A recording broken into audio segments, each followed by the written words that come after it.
ಅವರ ಊರಲ್ಲಿ ಏನಾಗಿಲ್ಲ ಅಂತ ಹೇಳ್ತಾರೆ. ನಿಮ್ಮ ಊರಲ್ಲಿ ಬರ್ತೀನಿ ಸರ್ ಅಧ್ಯಕ್ಷ, ಅವರ ಕ್ಷೇತ್ರದಲ್ಲಿ ಆ ವಿಚಾರ ಹೇಳ್ತಾರೆ ಅಷ್ಟೇ. ಬರ್ತೇನೆ ಎಲ್ಲ ಕ್ಷೇತ್ರ ಬರ್ತೇನೆ. ಆಯ್ತು ಮಾನ್ಯ ಅವರದೇ ಮಾನ್ಯ ಅಧ್ಯಕ್ಷರೇ ಆಡಳಿತ ಪಕ್ಷದ ಶಾಸಕರು ಯಾವ ರೀತಿಯಾದ ಹೇಳಿಕೆಗಳನ್ನ ಕೊಟ್ಟಿದ್ದಾರೆ ಅಂತ ಹೇಳಿದ್ರೆ ನಾನು ಬೇಜಾರಾಗುತ್ತೆ. ಈ ಸದನಕ್ಕೆ ನಾನು ಹೇಳಲಿಕ್ಕೆ ಹೋಗಲ್ಲ, ಅದು ಇಡೀ ಸಾರ್ವಜನಿಕ ವಲಯಗಳಲ್ಲಿ ಚರ್ಚೆ ಆಗಿದೆ. ನಾನು ಅದನ್ನ ಬಹಳ ಉಲ್ಲೇಖ ಮಾಡ್ಲಿಕ್ಕೆ ಹೋಗೋದಿಲ್ಲ. ನನಗೆ ಬಹಳ ಆಶ್ಚರ್ಯ ಆಗಿದ್ದು, ಸುನೀಲ್ ಒಂದ್ ಸೆಕೆಂಡ್, ಈಗ ಪ್ರತಿಪಕ್ಷ ನಮಗೆ ಏನಾಗ್ಲಿಲ್ಲ ಅಂತ ಹೇಳ್ತಾರೆ.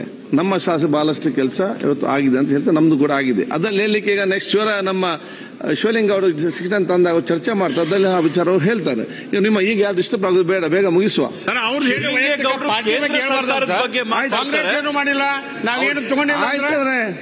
ಆಯ್ತು, ನೀವು ಮತ್ತೆ ಮಾತಾಡಿ, ನಿಮ್ಗೆ ಅವಕಾಶ ಮಾತಾಡಿ. ಯಾರು ಏನ್ ಮಾತಾಡಿ ಮಾತಾಡಿ.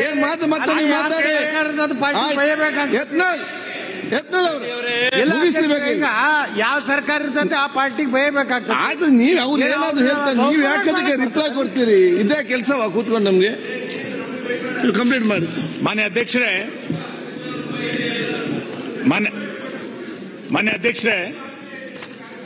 ನನಗೆ ಮಾತಾಡಬೇಡಿ. ಬಹುಶಃ ಇಲ್ಲಿ ಕೂತಿರುವಂತ ತುಂಬಾ ಜನ ಸೀನಿಯರ್ಸ್ ಇದ್ದಾರೆ. ಅಜಯ್ ಸಿಂಗ್ ಅಲ್ಲಿ ತುಂಬಾ ಚೇರ್ ಕಾಲಿದೆ, ಕೂತ್ಕೊಳ್ಳಿ. PWD ನಲ್ಲಿ ಈ ವರ್ಷ ಒಂದು ಅವಾಂತರ ಮಾಡ್ಕೊಂಡಿರೋದು 4,000 ಕೋಟಿಯನ್ನ ಅಪೆಂಡಿಕ್ಸ್ ಸಿ ನಲ್ಲಿ ಕೆಲಸ ತಗೊಳ್ಬೇಕು ಅಂತೇಳಿ ಎಲ್ಲ ಶಾಸಕರುಗಳ ಹತ್ರ ಪಟ್ಟಿ ತೆಗೆದುಕೊಂಡಿದ್ದಾರೆ. ಬಹಳ ಆಶ್ಚರ್ಯ, ಮೊದಲನೇ ಬಾರಿ ಕರ್ನಾಟಕದಲ್ಲಿ ನಬಾರ್ಡ್ ಯೋಜನೆಗೆ 700 ಕೋಟಿ ರೂಪಾಯಿಯನ್ನ ಸರ್ಕಾರ ತೆಗೆದುಕೊಳ್ಳುತ್ತೆ. ನಾವೆಲ್ಲ ಅನ್ಕೊಂಡಿದ್ವಿ ನಬಾರ್ಡ್ ಯೋಜನೆ ಅಂತಂದಾಗ ಬೇರೆ ಬೇರೆ ಹೆಸರುಗಳನ್ನ ಎಲ್ಲ ಶಾಸಕರುಗಳನ್ನ ತೆಗೆದುಕೊಂಡು ಬರ್ತಾರೆ ಅಂತ ಅನ್ಕೊಂಡಿದ್ವಿ, ಪಟ್ಟಿಗಳನ್ನ ಕೊಡಕ್ ರೆಡಿ ಆಗಿದ್ವಿ. ಈಗ ನೋಡಿದ್ರೆ ಗೊತ್ತಾಗ್ತಾ ಇದೆ 700 ಕೋಟಿ ರೂಪಾಯಿಯನ್ನ ಅಪೆಂಡಿಕ್ಸ್ ಗೆ ಅಡ್ಜಸ್ಟ್ ಮಾಡುವಂತ ಪ್ರಯತ್ನವನ್ನ ಮಾಡಿದ್ ಒಂದಲ್ಲದೆ ಇಲ್ಲಿಯ ತನಕ ಅಪೆಂಡಿಕ್ಸ್ ಯೋಜನೆಯ ಕಾಮಗಾರಿಗಳನ್ನ ನಬಾರ್ಡಿಗೆ ಅಡ್ಜಸ್ಟ್ ಮಾಡಿದ್ದೆ ನಾವು ನೋಡ್ಲೇ ಇಲ್ಲ, ಮೊದಲನೇ ಬಾರಿ ಮಾಡಿದ್ದಾರೆ.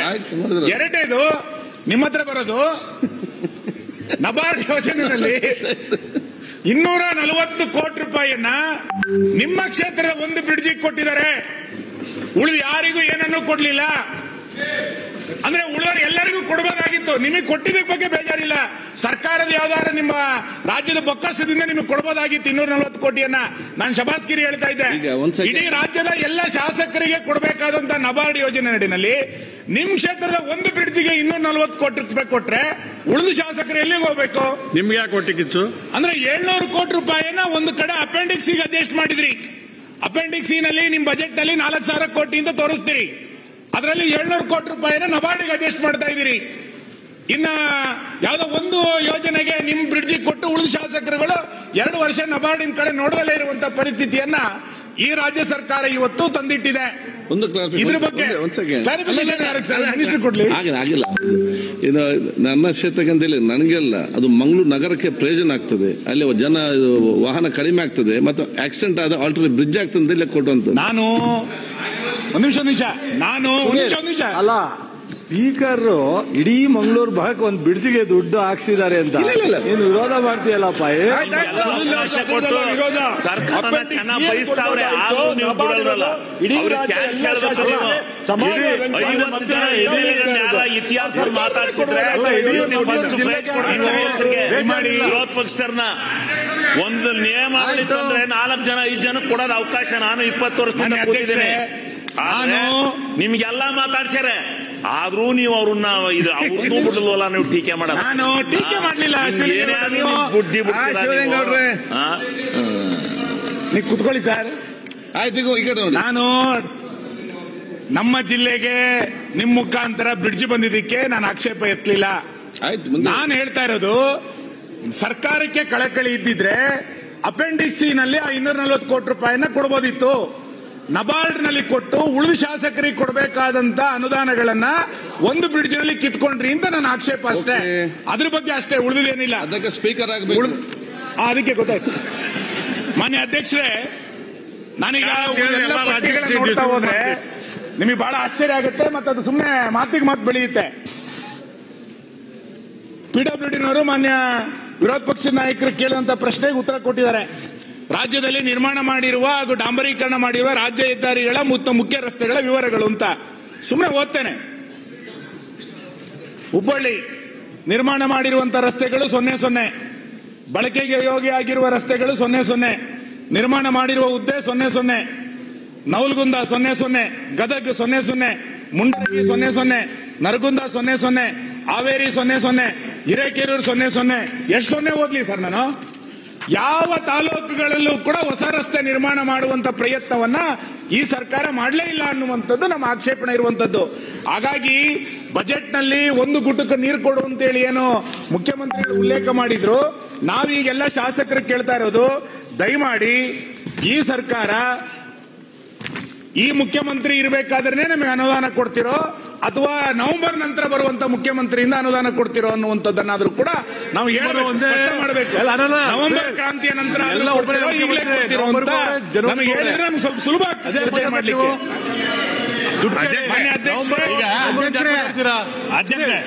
ಶ್ರೀನಿವಾಸ್ ಅಲ್ಲಿ ಮಾತಾಡ್ತಿದ್ದಾರೆ. ಸಚಿವರಿಗೆ ದುಡ್ಡು ಕೊಟ್ಟಾರ 00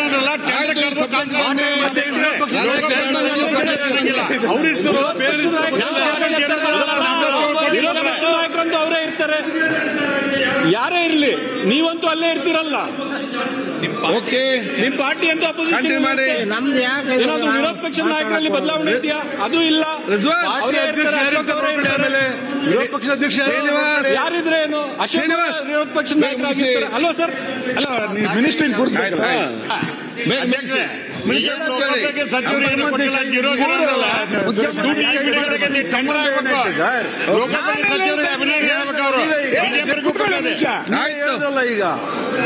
ಮಾನ್ಯ ಅಧ್ಯಕ್ಷರೇ, ಬೇಡ ನಾನು ರಾಜಕಾರಣ ಮಾತಾಡಬಾರ್ದು. ಮಾನ್ಯ ಅಧ್ಯಕ್ಷರೇ, RDPR ನಲ್ಲಿ ನಾವೆಲ್ಲ ಗ್ರಾಮೀಣ ಪ್ರದೇಶದ ಶಾಸಕರು, ನನ್ನಂತೆ 16 ಜನ ಗ್ರಾಮೀಣ ಪ್ರದೇಶ ಶಾಸಕರಿದ್ದಾರೆ. ಗ್ರಾಮೀಣ ಪ್ರದೇಶದ ರಸ್ತೆಗಳಿಗೆ ಈ ಸರ್ಕಾರ ಮಣ್ಣು ಹಾಕ್ಲಿಕ್ಕೆ ದುಡ್ಡು ಕೊಡ್ಲಿಲ್ಲ. ಇನ್ನು ನಮಗೆ ಈ ವರ್ಷ ಹೆಂಗಾಗಿದೆ ಅಂತಂದ್ರೆ, ರಸ್ತೆನಲ್ಲಿ ಗುಂಡಿ ಹುಡುಕ್ಬೇಕಾ, ಗುಂಡಿಯಲ್ಲಿ ರಸ್ತೆ ಹುಡುಕ್ಬೇಕಾ ಗೊತ್ತಿಲ್ಲ, ಆ ಪರಿಸ್ಥಿತಿ ಇದೀವಿ. ಯಾವ ರಸ್ತೆಗಳಲ್ಲಿ ಹೋಗುವಂತ ಪರಿಸ್ಥಿತಿ ಇಲ್ಲ. ಕಳೆದ 2 ವರ್ಷಗಳ ಅವಧಿಯಲ್ಲಿ ಒಂದೇ ಒಂದು ರಸ್ತೆಯನ್ನ ನಿರ್ವಹಣೆ ಮಾಡ್ಲಿಕ್ಕಾಗದೆ, 1 ಕಿಲೋಮೀಟರ್ ಹೊಸ ರಸ್ತೆಯನ್ನ ನಿರ್ಮಾಣ ಮಾಡ್ಲಿಕ್ಕಾಗದೆ ಶಾಸಕರುಗಳು ಹೇಗೆ ಕ್ಷೇತ್ರದಲ್ಲಿ ಓಡಾಟ ಮಾಡೋದು? ಯಾವುದಕ್ಕೆ ಅನುದಾನ ಕೊಡ್ತೀವಿ ಅಂತ ಕೇಳ್ತಾ ಇದ್ದಾರೆ ಜನ. ಇಂಥ ಪರಿಸ್ಥಿತಿನಲ್ಲಿ ನಾವೆಲ್ಲ ಶಾಸಕರು ಒಂದು ನಿಯಮಾವಳಿಗಳನ್ನು ತಗೊಬಂದು ಚರ್ಚೆ ಮಾಡುವಂತಹ ಪರಿಸ್ಥಿತಿ ಯಾಕೆ ಸರ್ಕಾರಕ್ಕೆ ಬಂತು? ನೀವು ಗ್ಯಾರಂಟಿ ಯೋಜನೆಗಳೇ ಅಭಿವೃದ್ಧಿ ಅಂತ ಹೇಳ್ಕೊಳ್ತಾ ಉಳಿದ ಎಲ್ಲ ಚಟುವಟಿಕೆಗಳನ್ನ ಗಾಳಿಗೆ ತೂರಿ ಇವತ್ತು ಒಟ್ಟಾರೆ ಏನ್ ಬೇಕಾದ್ರೂ ನಡೆಯುತ್ತೆ, ಬಹುಮತ ಇದೆ ಅನ್ನೋ ಕಾರಣಕ್ಕೋಸ್ಕರ ನಡೆಯುತ್ತೆ ಅಂತ ಆಗ್ಲಿಕ್ಕೆ ಸಾಧ್ಯ ಇಲ್ಲ. ನಿಶ್ಚಿತವಾಗಿ ಅನುದಾನಗಳನ್ನು ಕೊಟ್ರೆ ರಾಜ್ಯದ ಜನ ನಿಮಗೆ ಗೌರವಿಸ್ತಾರೆ, ಶಾಸಕರುಗಳಿಗೂ ಕೂಡ ಒಂದು ಗೌರವ ಬರಲಿಕ್ಕೆ ಸಾಧ್ಯ ಆಗುತ್ತೆ. ಮಾನ್ಯ ಅಧ್ಯಕ್ಷರೇ, ನಾನು ವಸತಿ ಯೋಜನೆಯ ಬಗ್ಗೆ 1-2 ನಿಮಿಷ ಮಾತಾಡಬೇಕು. ಈ ಸರ್ಕಾರ ಬಂದು 2 ವರ್ಷಗಳನ್ನು ಪೂರೈಸಿತು. ವಸತಿ ಯೋಜನೆಗಳು ಎಷ್ಟು ಪ್ರಗತಿಯನ್ನು ಕಂಡಿದೆ? 5 ವರ್ಷ ಕೊಡಲಿಲ್ಲ ಹಿಂದಿನ ಸರ್ಕಾರ. ಮಾನ್ಯ ಅಧ್ಯಕ್ಷರೇ,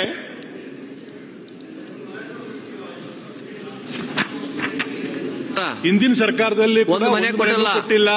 ಸಿದ್ದರಾಮಯ್ಯ 13ರಿಂದ ಮನೆ ಕೊಟ್ಟಿಲ್ಲ, 15 ಲಕ್ಷ ಮನೆ ಕೊಟ್ಟಿದ್ದಾರೆ.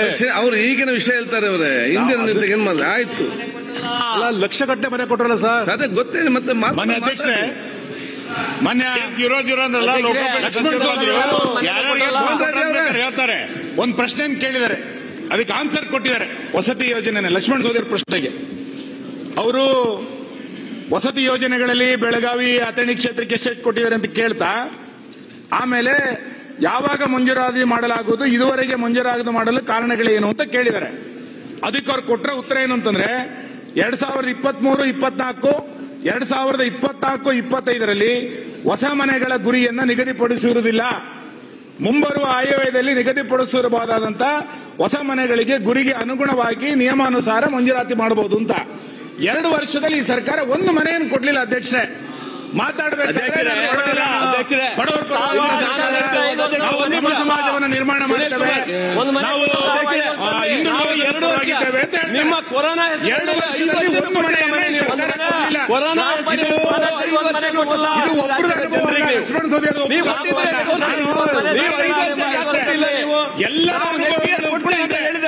ಯಾವುದೇ ಶಾಸಕರಿಗೆ ಅಥವಾ ಶಾಸಕರಿಗೆ ನಾನು ಹೇಳಲ್ಲ, ಯಾವುದೇ ಕ್ಷೇತ್ರಗಳಿಗೆ ಒಂದೇ ಒಂದು ವಸತಿ ಮನೆಯನ್ನ ಕೊಡ್ಲಿಲ್ಲ ಅಂತಾದ್ರೆ ಆ ವಸತಿ ಇಲಾಖೆಯನ್ನ ವಿಸರ್ಜನೆ ಮಾಡಿಯಲ್ಲ. ಒಂದು ಮನೆಯನ್ನ ಕೊಡ್ಲಿಕ್ಕಾಗಿಲ್ಲ ಅಂದ್ರೆ ಆ ಖಾತೆನೇನಕ್ಕೆ ಇಟ್ಕೊಂಡಿದ್ದೀರಿ? ನಾನು ಬಹಳ ಗಂಭೀರವಾಗಿ ಹೇಳೋದು, ಆ ವಸತಿ ಖಾತೆಯನ್ನ ಮನೆ ಕೊಡೋದಕ್ಕೆ ಯೋಚನೆ ಮಾಡದಲೆ ಆ ಸಚಿವಾಲಯದಲ್ಲಿ ಇನ್ಯಾವುದೋ ರಸ್ತೆಗಳಿಗೆ ಇನ್ಯಾವುದಕ್ಕೋ ದುಡ್ಡು ಕೊಡ್ತಾ ಅದರಲ್ಲಿ ಎಷ್ಟು ಅವ್ಯವಹಾರಗಳು ನಡೀತಾ ಇದೆ ಎನ್ನುವಂಥದ್ದನ್ನ ನನ್ನ ಬಾಯಿಂದ ಹೇಳಿಸಬೇಡಿ ನೀವು. ಈ ಬಜೆಟ್ ನಲ್ಲಿ ವಸತಿಗಳನ್ನ ಕೊಡುವಂತ ಹೊಣೆಗಾರಿಕೆ ಸರ್ಕಾರದಿತ್ತು. 2 ವರ್ಷಗಳಿಂದ ಒಂದು ಮನೆ ಕೊಡ್ಲಿಲ್ಲ, ಈ ವರ್ಷದ ಬಜೆಟ್ ಅನ್ನು ಮನೆ ಕೊಡಲ್ಲ ಅಂತಂದ್ರೆ ಆ ಬಡವ ಇನ್ ಯಾವಾಗ ಅರ್ಜಿ ಹಾಕೊಂಡು ಕುತ್ಕೋಬೇಕು? ಎಷ್ಟು ವರ್ಷ ಅರ್ಜಿ ಹಾಕೊಳ್ತಾನೆ? ಇದು ನೀವು ಯಾವಾಗ ಕೊಟ್ಟಿದ್ರಿ? ನಿಮ್ಮ ಅಧಿಕಾರದಲ್ಲಿ ಯಾವ ಕೊಟ್ಟಿದ್ರ? ದಾಖಲೆ ತರಿಸಿ. ಇವ್ರ ಅಧಿಕಾರದಲ್ಲಿ ಮನೆ ಕೊಟ್ಟಿದ್ರ? 5 ವರ್ಷದಲ್ಲಿ ಮನೆನೇ ಕೊಟ್ಟಿಲ್ಲ. ಮಾತಾಡಬಹುದು. ಮಾನ್ಯ ಅಧ್ಯಕ್ಷರೇ, ವಸತಿ ಇಲಾಖೆಯ ಬಗ್ಗೆ ಅಲ್ಲಿ ಭ್ರಷ್ಟಾಚಾರ ಆಗಿದೆಯೋ ಅಥವಾ ಬಹಳ ಒಳ್ಳೇದು ನಡೀತಾ ಇದೆಯೋ ಅಂತೇಳಿ ಬಿಜೆಪಿ ಶಾಸಕರು ಹೇಳುವಂತ ಅಗತ್ಯ ಇಲ್ಲ. ಕಾಂಗ್ರೆಸ್ ಶಾಸಕರೇ ಹೆಂಗ್ ಹೇಳಿದ್ದಾರೆ ಅಂತ ಗೊತ್ತಿದೆ. ಅದು ನಿಮಗೆ ಹೆಂಗ್ ಎನ್ಕ್ವೈರಿ ಮಾಡಿದ್ದಾರೆ ಅಂತ ಗೊತ್ತಿದೆ. ಮತ್ತೊಂದು ಬಹಳ ವಿಚಿತ್ರ ಅಂದ್ರೆ ಈ ಸರ್ಕಾರದಲ್ಲಿ ಅನುದಾನ ಕೊಟ್ಟಿಲ್ಲ, ಅನುದಾನ ಕೊಡಿ ಅಂತ ಕಾಂಗ್ರೆಸ್ ಶಾಸಕರು ಯಾರು ಹೇಳ್ಬಿಟ್ರೆ ಅವರಿಗೆ ನೋಟಿಸ್ ಕೊಡ್ತಾರೆ. ಸರ್ಕಾರ ಸರಿ ಇಲ್ಲ ಅಂತ ಟೀಕೆ ಮಾಡಿದ್ರೆ ಪತ್ರಿಕೆಗಳಿಗೆ ಅಡ್ವರ್ಟೈಸ್ಮೆಂಟ್ ನಿಲ್ಲಿಸ್ಬಿಡ್ತಾರೆ. ವಿರೋಧ ಪಕ್ಷದವರು ಮಾತಾಡಿದ್ರೆ ಇನ್ಯಾವುದಾದ್ರು ವಿಷಯಗಳನ್ನು ತೆಗೆದುಕೊಂಡು ಬಂದು ವಿರೋಧ ಪಕ್ಷ ಕಟ್ಟಿ ಹಾಕುವಂತ ಪ್ರಯತ್ನ ಮಾಡ್ತಾರೆ. ಸರ್ಕಾರವನ್ನ ಟೀಕೆ ಮಾಡದಲೇ ಇರುವಂತ ಪರಿಸ್ಥಿತಿ ಇವತ್ತು ಆಡಳಿತ ಪಕ್ಷದವರಿಗೂ ಹೋಗಿದೆ, ಪತ್ರಿಕೆನವರಿಗೂ ಹೋಗಿದೆ. ಯಾಕೆಂದ್ರೆ ಅವ್ರಿಗೆ ಜಾಹೀರಾತು ಬರಲ್ಲ, ಜಾಹೀರಾತು ಕಟ್ ಮಾಡಿದ್ದಾರೆ. ಯಾವ ಪತ್ರಿಕೆ ಟೀಕೆ ಮಾಡಿದ್ರೆ ಅವ್ರಿಗೆ ಜಾಹೀರಾತು ಇಲ್ಲ, ಯಾವ ಶಾಸಕ ಟೀಕೆ ಮಾಡ್ತಾರೋ ಅವ್ರಿಗೆ ನೋಟಿಸ್ ಕೊಡ್ತಾರೆ. ಇಂಥ ಪರಿಸ್ಥಿತಿ ಈ ಸರ್ಕಾರದಲ್ಲಿದೆ. ಹಾಗಾಗಿ ನಾನು ಮನೆಗಳಿಲ್ಲ ಅಂತಿರಲ್ಲ, ಪ್ರಧಾನಮಂತ್ರಿ ಆವಾಸ್ ಯೋಜನೆ ಅಂತ ತಂದು ನೀವು ಎಷ್ಟು ಲೈಸೆನ್ಸ್ಗಳು ಕ್ಯಾನ್ಸಲ್ ಆಯ್ತು? PMAY ಮನೆಗಳು ಅದ್ರ ಬಗ್ಗೆ ಶೇರಿಂಗ್ ಕೊಡೋರು ಯಾರ್ರೀ? ಶೇರಿಂಗ್ ಕೊಡೋಲ್ಲ. ಪ್ರಧಾನಮಂತ್ರಿ ಆವಾಸ್ ಯೋಜನೆಗೆ ಶೇರಿಂಗ್ ಕೊಡೋರು ಮನೆಗಳಲ್ವಾ? ಈಗ ಸಭಾಧ್ಯಕ್ಷ ಮನೆಗಳು ಸ್ವಾಗತ ಮಾಡಬೇಕು. ಸರ್ಕಾರ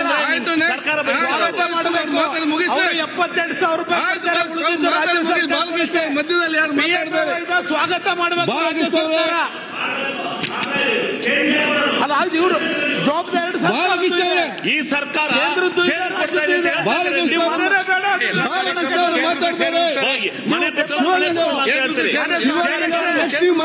ವಿಚಾರದಲ್ಲಿ